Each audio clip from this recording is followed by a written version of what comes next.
In this video, I'm going to look at a statue that depicts the female version of Thor, which means that she's probably stronger.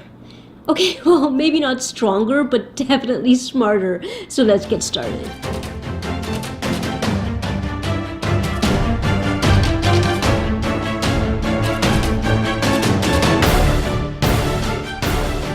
In the comics, Thor, Odin's son, the god of thunder, has suddenly lost his ability to wield his hammer. And lo and behold, someone else, not just anyone though, his human girlfriend comes along to pick up the hammer and take the place of Thor. Hello, I'm Gina, and this statue next to me represents that character. This, of course, is Sideshow Collectibles' Jane Foster premium format statue. Now, months and months ago, I had seen early preview photos of this statue, but when I finally unboxed the piece, there are a few things that really surprised me. Now, first on that list is the elaborate sculpt of the body outfit.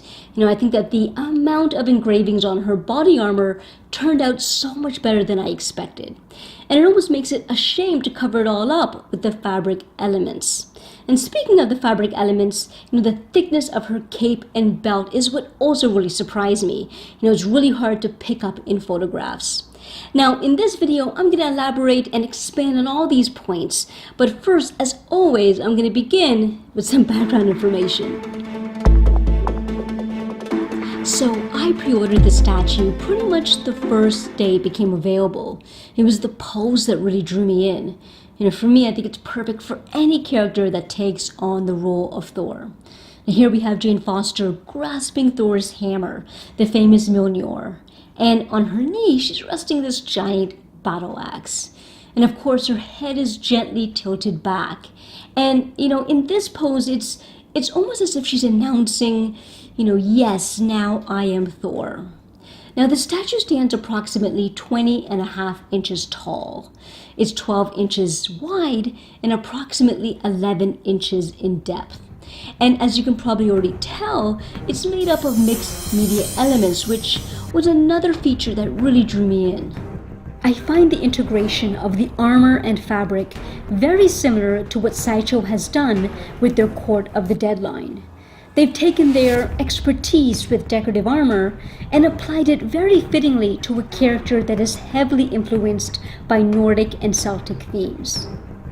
Now, of course, this statue represents the current version of Thor in Marvel Comics, but interestingly enough, Jane Foster was first imagined as Thor in the What If comics number 10.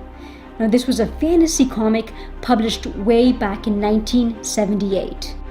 Now, it wasn't until 2014 that Marvel writers took this concept more seriously, and they made Jane Foster the true recipient of the hammer in the comic Thor, God of Thunder, number 25. Now, it goes without saying that every Marvel fan has their own opinion on Jane Foster taking over the role of Thor. And those opinions, of course, are going to affect your views on the statue. Now, for me personally, when I take in the whole history, I view the statue as, Jane Foster easily being able to pick up and wield Thor's hammer. But, it's the weight of the armor that sort of weighs her down and represents the vast responsibility that she now holds. And speaking of the armor, I'm really excited to talk about all the engravings. But first, I'm going to start with the top of the statue, the portrait. In a recent video, I reviewed the Sideshow Angela premium format statue. And there's definitely similarities between these two statues, especially with their helmet portrait. But the helmet on this Jane Foster statue is definitely at a whole other level in terms of the sculpt and paint. There's just so much micro detail, and in my opinion, I think the helmet is the real star of the portrait. Now, the micro detail that I was talking about earlier can be seen in the tiny engravings throughout the entire helmet, while the gold trim along the wings give the helmet that added splendor. Now, regarding the paint, the top of the helmet has a dull metal finish, while the wings and the faceplate have a polished surface.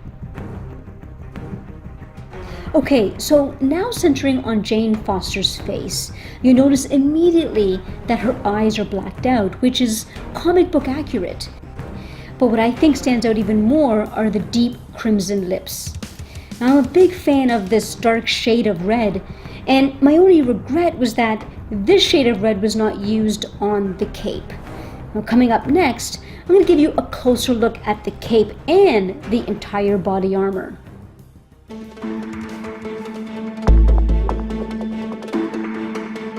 Okay, so moving on now to the body armor and the body outfit.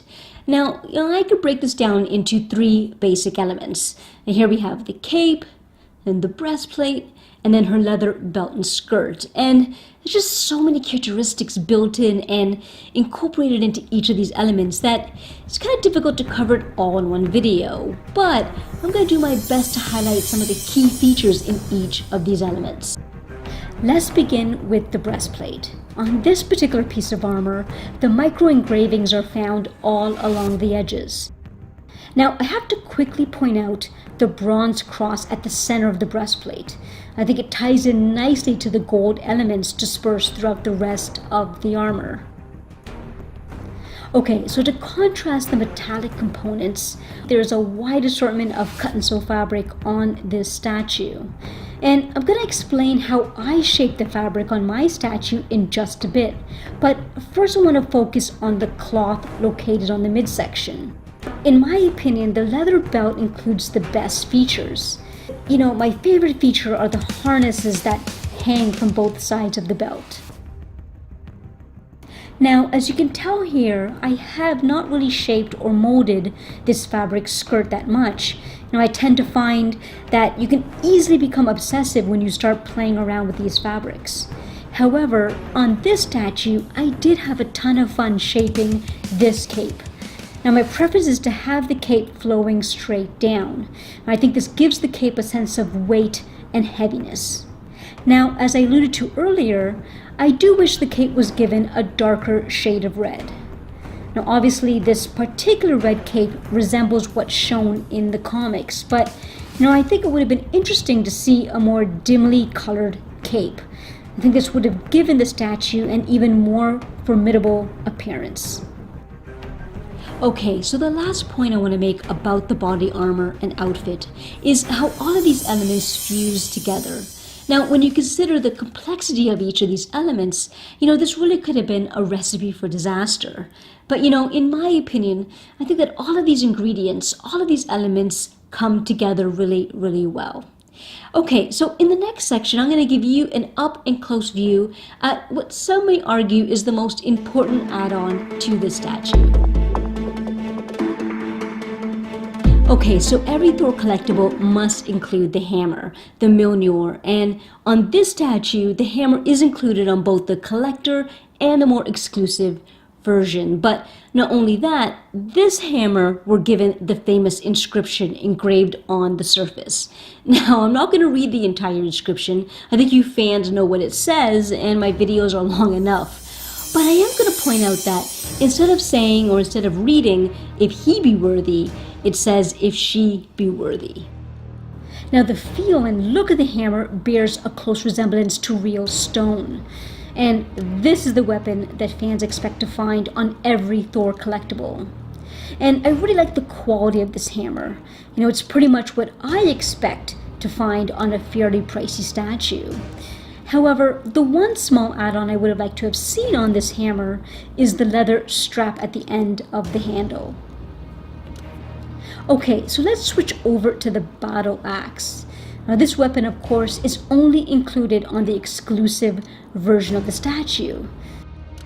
Now, the shape of the blade is truthful to how it's drawn in the comics, but the gold trim, I think, has been enhanced, and in my opinion, the curvature of the gold design adds to the feminine appeal of the statue. Alright, so the collector version of this statue, of course, does not include the exclusive battle axe. Instead, you're given this swap-out arm, and, on this arm, she's not carrying any weapons. Instead, her fist is just clenched. Now, with that being said, I love this plated armor on her forearm. I think it's executed tremendously well. And I think that collectors who are not able to get the more limited exclusive version of this statue are still going to be happy with this swap out arm. Now, if I had to choose, I still prefer the exclusive battle axe. In my opinion, I think it adds so much more to the general composition of this statue. And, I definitely prefer to display my Jane Foster with that battle axe.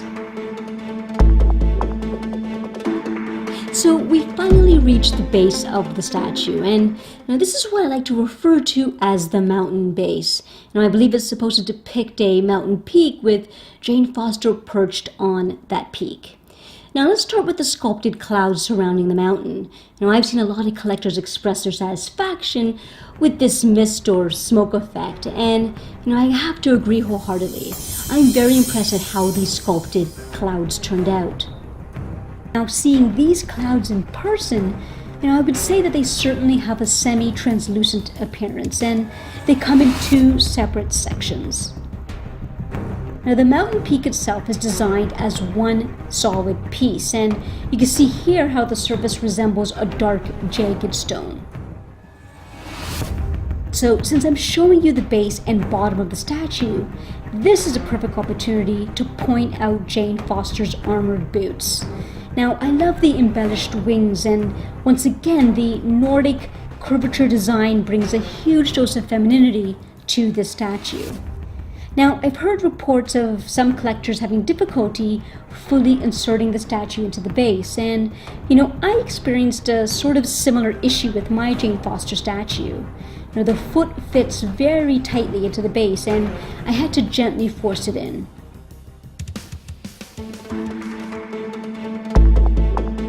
So overall, the statue exceeded my expectations in what could be done with a museum pose Jane Foster statue.